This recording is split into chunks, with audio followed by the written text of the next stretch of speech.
So here are my mysterious ailments, my results, and why preventative care should be the standard everywhere. Starting off strong with my height, weight, blood pressure, and EKG all normal. Got my blood drawn for tests, and my chest x-ray was normal, as well as my mammogram. First issue we caught by doing the bone density scan.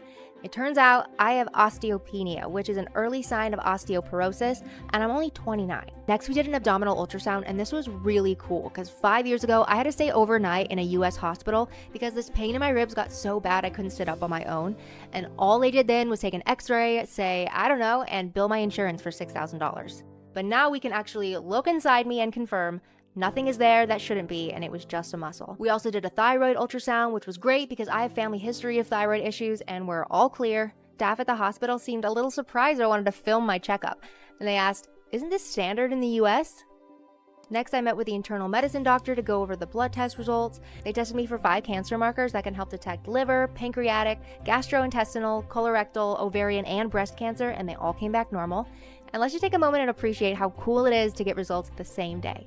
We went through each of these tests one by one, and everything looked normal. Then the doctor asked me if I'd been experiencing vision problems, memory problems, heart palpitations, brain fog, and I was like, oh my gosh, yes, for years. I went to my US doctor about it, and they put me on anxiety medication. Well, he said my B12 was critically low. Anything below 200 is too low, and mine was at 48. Let's start you on 10 B12 shots immediately, and you'll start feeling better. I did the VIP checkup package at Memorial Hospital in Istanbul, and it also included dental examination, but I had just done one, so I skipped it. Time to visit the gynecologist and get a pap smear, and she gave me a picture of my uterus and eggs. Aw. I visited ophthalmology and learned I have astigmatism and I need glasses, so it looks like we're going shopping after this. I went to the cardiologist and did a stress test and echocardiogram, and I've been having heart palpitations, so it was such a relief to hear the cardiologist say that everything is normal and my heart is healthy.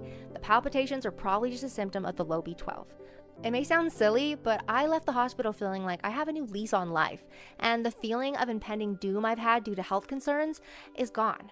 In the US, all of these test scans and meetings with specialists would have cost me at least $5 to $10 grand, and I would have had to wait months for these appointments. So even with the $700 flight and $300 a week for accommodation, I saved thousands, took an incredible vacation, and got an in-depth picture of my health I never imagined I'd have access to. I wish preventative medicine was taken seriously everywhere, but until then, I'm happy to keep coming back to Turkey.